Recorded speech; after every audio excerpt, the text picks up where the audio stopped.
Hey guys, my name is Ruth. This is me sharing what I've been through with you guys who need a little bit of help, and it's kind of like a casual moment for me. So it's gonna be me sitting on my bed or in my car or wherever I feel like I want to express what I feel. How I became fat. I wouldn't say it's hard for me to talk about, but I want to share this because, it's kind of like me talking to my little sisters and brothers about things that we go through. So the title of this video is probably kind of alarming to some people that I'm calling myself fat, but it's reality to me. That's how I feel. Right now it is May, what day is it? Today is May 8th, 2023. I think last week I went to the doctor and I weighed in at 272 pounds. And I'm only 5'2". According to the whatever BMI scale, I am severely obese. So, hey, you have to be real with yourself. How did it happen this way? I'm gonna tell you how I went from this to this. I can say I've struggled with my weight since I was a kid. I think I remember kind of struggling with it around my teen years. I am African and I grew up in an African family. My dad was not really much of he wasn't really affectionate towards us. My mom is the one that was nurturing and stuff, but she was also very she just didn't really know what was going on. Like, my dad would make comments about my weight all the time. I think this was probably around when I was like 12, 13. My dad would make comments about how I was too big. Now when I go back and I look at pictures of that time, I look at myself as a normal 12, 13-year-old little girl just enjoying food. So my dad would always say, you eat too much. He would say things like that to me. You eat too much and you're fat. I was very in love with my dad when I was little. I was very attached to him. So he, the things that he would say were really hurtful to me. It made me question if I was good enough. Let's say he wanted to go somewhere and I wanted to follow him. I wanted to go with him. He would say things like, "Oh, I don't want any fat child following me." I remember that so well and it stuck with me because it affected me. I then remember sitting on my bed and looking at my thighs and just bawling my eyes out and looking at my hips because I've always had this really curvy body. Even when I was probably from when I was young, people used to make fun about me about my big butt. I've always had a big butt. I've always had hip. When I was getting into puberty, they were becoming even more defined. So I remember standing in my mirror in my room and just wanting my hips to be flat because I had that that, and I remember wanting to pushing them like this and wanting them to go in. Now when I think back to it, I'm like, wow. I was so upset about those things, but they were legit feelings. Thinking back to those things is really alarming. I would never want my 13-year-old or 12-year-old to feel like that. And I didn't know how that would affect me as I got older. In my teen years, I came to America. The home that I was living in was emotionally abusive. And I'm not gonna lie about anything. I'm not gonna sugarcoat anything to protect anybody. Even though it's, I've forgiven, and I've let that go. But because my home life was abusive, I ended up, really eating all the time. That was my go-to thing. I just love to eat. I love to eat and I love the taste of food. And I wanted to eat everything. During my teen years, when I started just eating and eating and eating my feelings. And now I know that I was eating my feelings. I know that because of my love for food, I developed an unhealthy relationship with food. So I thought, because my father would always tell me that it's the food that's making me fat, I associated that with being fat. When it got to a certain point where I wanted to lose weight, I just thought to myself, okay, well, if it's the food that's making me fat, then I'm just gonna stop eating. Probably around the age of maybe 15, I just stopped eating. I would eat maybe like a cracker a day. No one ever told me that you could exercise and eat healthy. Exercise was nothing that was even included in my weight loss journey when I was 15. So I was a sophomore in high school and I was just starving myself. I would go to school and during lunchtime I would just sit in the classroom and do like extra homework and stuff like that, and I would never go to lunch. When I come home, I just wouldn't eat.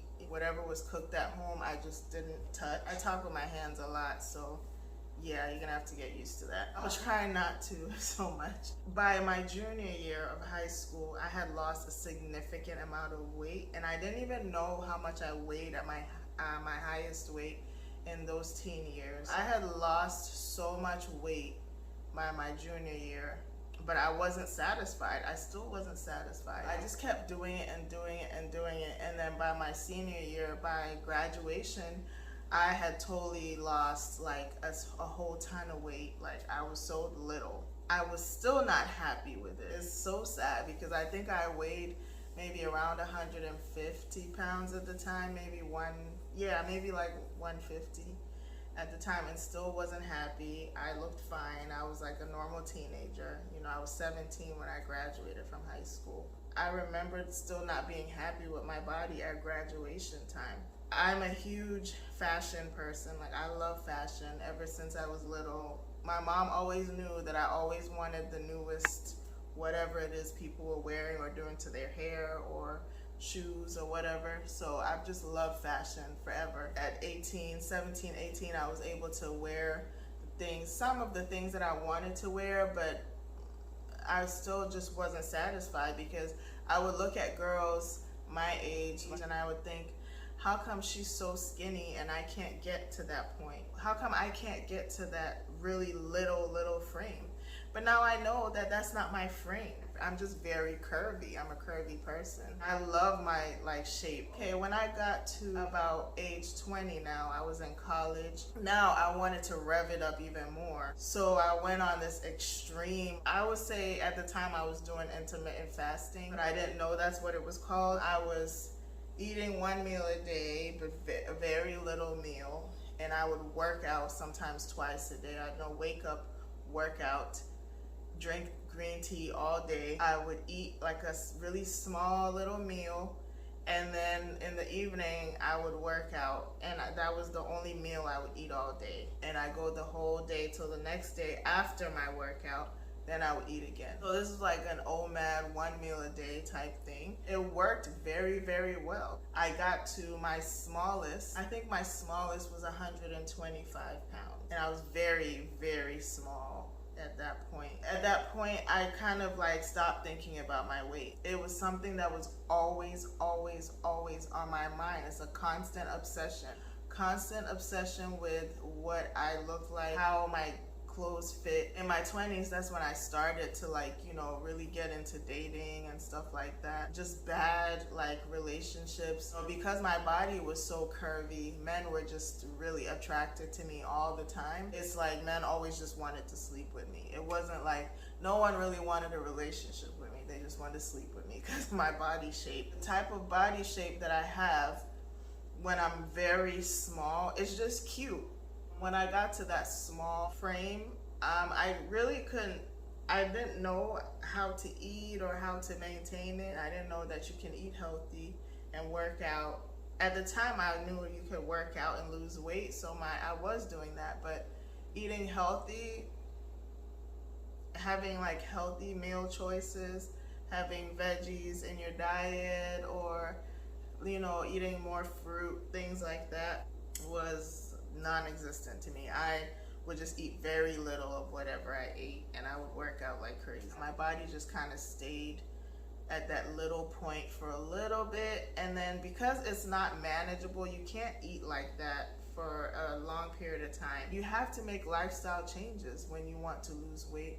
It can't just be a crash diet and you lose a whole bunch of weight. It has to be something that sticks, and I couldn't maintain that It was just too much. I gained maybe a little bit of weight after that. I think from that 120, I gained maybe like 25 pounds back. And then I started to really battle with the weight again. As soon as I gained that weight again, I started battling and really focusing on my weight again. And since then, I've never been able to be that small again. But I also remember that when I got to about 140 pounds, when I had gained a little bit of weight back, I was the most comfortable with myself. I felt comfortable with what I looked like. I felt comfortable with what I could wear and how I looked, and I was just happy with myself. So that is my current goal right now, is to get to that 140. So over time, just dealing with life, I moved out of the state that I used to live in to another state. So moving and not having any friends, and also when I moved, my relationships with family members was really not in a good place for a long time. So, you know, just being depressed and not having money and struggling financially, and just everything, you know, like I had also dealt with depression since I was a teen because of my weight. My self-esteem was never really good. So because of all that, over the years, I just gained weight. I just ate and ate and ate and ate. Became obsessed with food, and I would just eat whatever I wanted at whatever time I wanted, and developed a food addiction.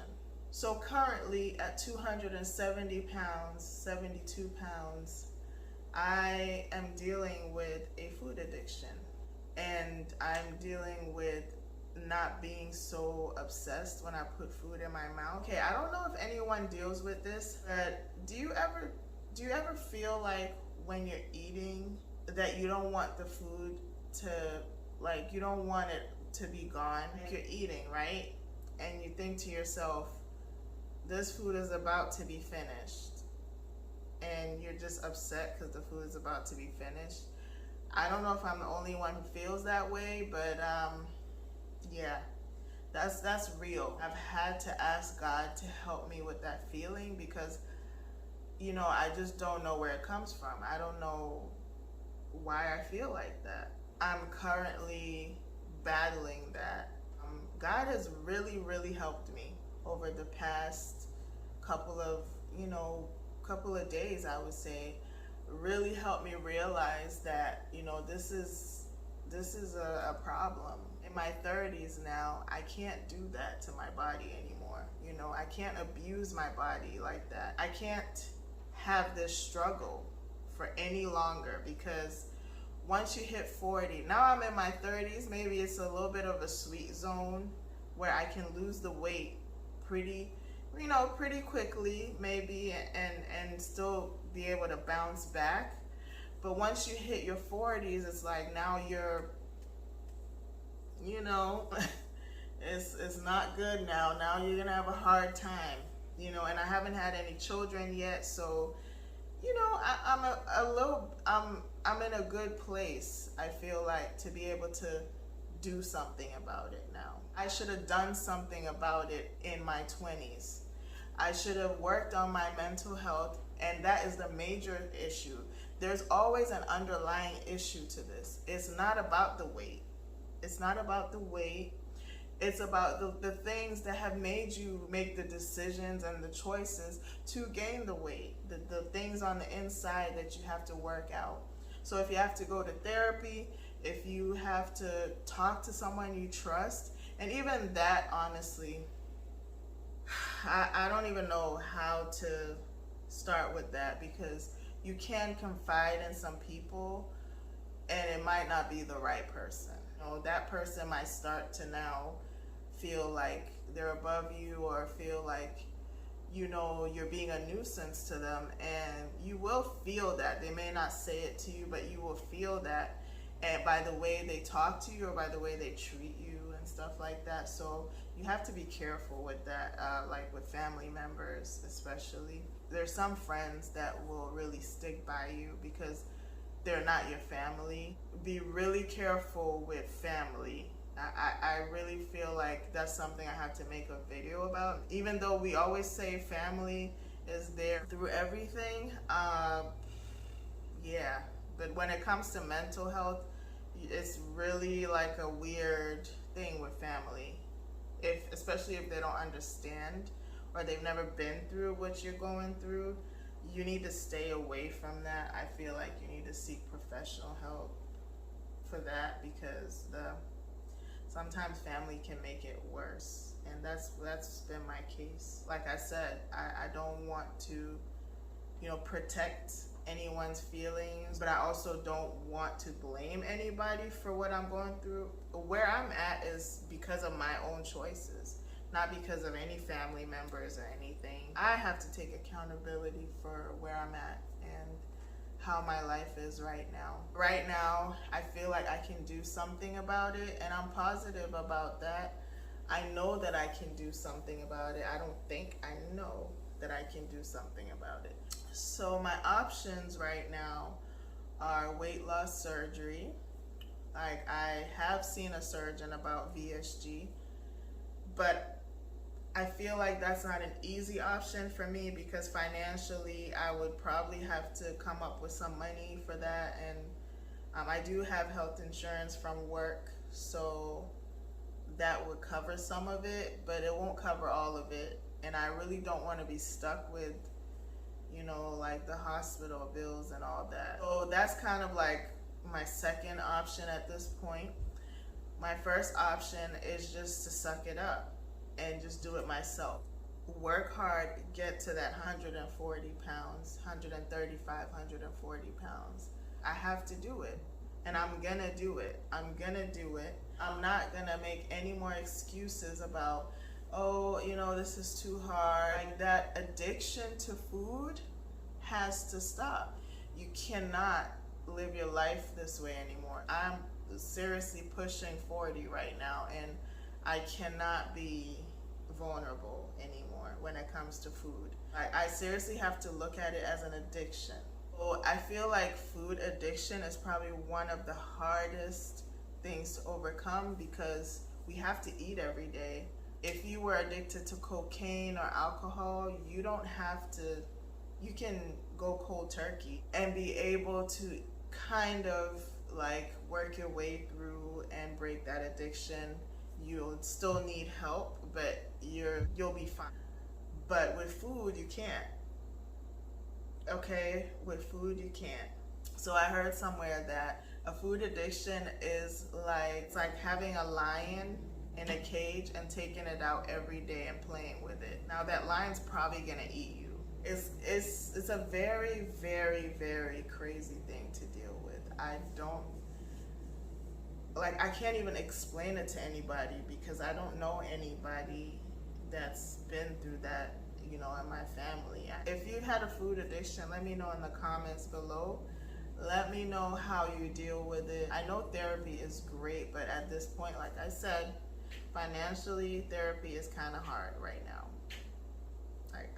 I can't do it right now. For me, where I get my comfort is from God. Now, God has given me so much in the past 6 months. God has given me so much to be thankful for, and so much to look forward to and be able to hold on to. And He showed me ways to be able to break this off my life and move on and have a good, happy life.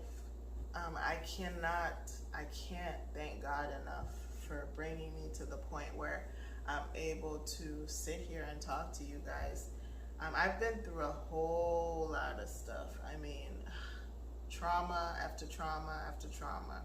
I really feel like I'm in a good place where I can do this. A little bit of advice for someone who is maybe in their early 20s or in their teens going through this kind of thing. I'm a Christian, so I'm always gonna say seek God first. And people say seek God first, and they say it so they say it so vaguely, but what I mean when I say seek God first is literally sit there and in the quiet and sit there in peace, just sit there quietly and just talk to God and just tell him how you feel, all the little things that you're going through. If you're going through a food addiction, it is not by circumstance. Like, it's not something that is just happening to you. There's a spiritual world. Life is very spiritual. And when you start praying about it, God will show you the things that are in the background, probably through your dreams. That's what's been happening to me a lot. Do not disregard your dreams. Do not disregard them, because they mean something. And God will show you when you start talking to him. Like, talk to him like you talk to your friends. You know, talk to him like you talk to your mom or your dad or whoever you're close to. And just tell him everything that's going on. Do it constantly, consistently. Do it every day before bed. Tell God what you're thankful for, what you're going through, what you're not thankful for. You know, tell him, give him your needs. You know, just lay it all down. Lay it all down. Sorry, I had to turn off the light because it makes the video look funny. Number 2, really sit there and write down the things you're struggling with when it comes to food, when it comes to your weight. Make a plan of how you want to lose it, and don't make unhealthy plans. Don't do unhealthy things. There are healthy ways. Now we have YouTube and Instagram and everything. You can find so much information on the internet now about how to go about doing it. And I am not against going for weight loss surgery, honey. Like, if that's what you want to do, you're able to do it, because it is a tool. I've seen so many people do it recently and get victory over their food addictions. If that's an option for you, go for it. I would say go for it and just do it, because you know what? Sometimes you're just not going to be able to do it on your own, and that's just the truth. Number 3, and this might be controversial, but people treat you differently when you are smaller than when you're bigger. People would disrespect you when you're bigger, and I think it's also because you might not feel, and I know for me, I know there's a lot of confident bigger people, and that's cool. They'll probably be treated better than the one who's not confident, because me, when I'm big, like at this point, I have no confidence. I'm gonna be 100% honest. I don't like how I feel. I don't like looking in the mirror. I just don't like it. I don't like being big, and that's my truth. You know, that's my truth. And I noticed that people treat you differently. Like, when I was smaller, people were jealous of me, and I didn't really know. But now when I look back, I can see it, because now I know. Now I'm grown, and I know that what jealousy looks like, you know, especially with women. Oh, come on now. Yeah, people treat you differently when you're smaller, you know, and you're more confident, and they just know that they can't mess with you. Even though they might make their little jabs at you and stuff, you just don't care. And just in society in general, people treat bigger people so much worse, and it really sucks, but that's just the truth. And when you get to a certain point, you have to admit that to yourself. You have to be real with yourself. So which one do you want? If you're okay being big and you feel like you're okay in your body, power to you, you know? Like, I will never fault someone for that, you know? If you're confident, there's a lot of beautiful big women I see, like on Instagram all the time. Beautiful, know how to dress, you know, they seem really confident, but I don't know what they're going through when they're alone. If you're happy with how you look, great. But if you're not, then that's a whole different story, and you need to change something. You can't sit around and cry about it, because that just doesn't do anything. You can't cry about it. You can't blame other people for it. It's not their fault. So you need to do something about it. You do something about it. You need to get up and look for a solution. and stop crying about it. Stop saying, I can't do this. I can't, I can't lose this weight. I can't eat properly. Yes, you can. We can all do it. If you need to vent, just vent. Like how I'm doing right now, I'm venting. Turn on your camera and vent. When you have a bad day where you ate too much or you ate something you really know you shouldn't have eaten, vent. Turn on your camera and post it on YouTube, or don't post it, whatever it is. Just don't cry about it and do something about it. We can all do something about certain things in our lives. There's things you can't change and there's things you can change. So the things you can change, do something about it. That's all I gotta say, guys. Don't sit there all day and watch TV and not do anything. And now I'm gonna talk about that. Procrastination will get you. Let's do something about it together. Let's be active together. Thanks for listening to my little rant. Thanks for listening to me, and I will see you guys in the next video. Bye.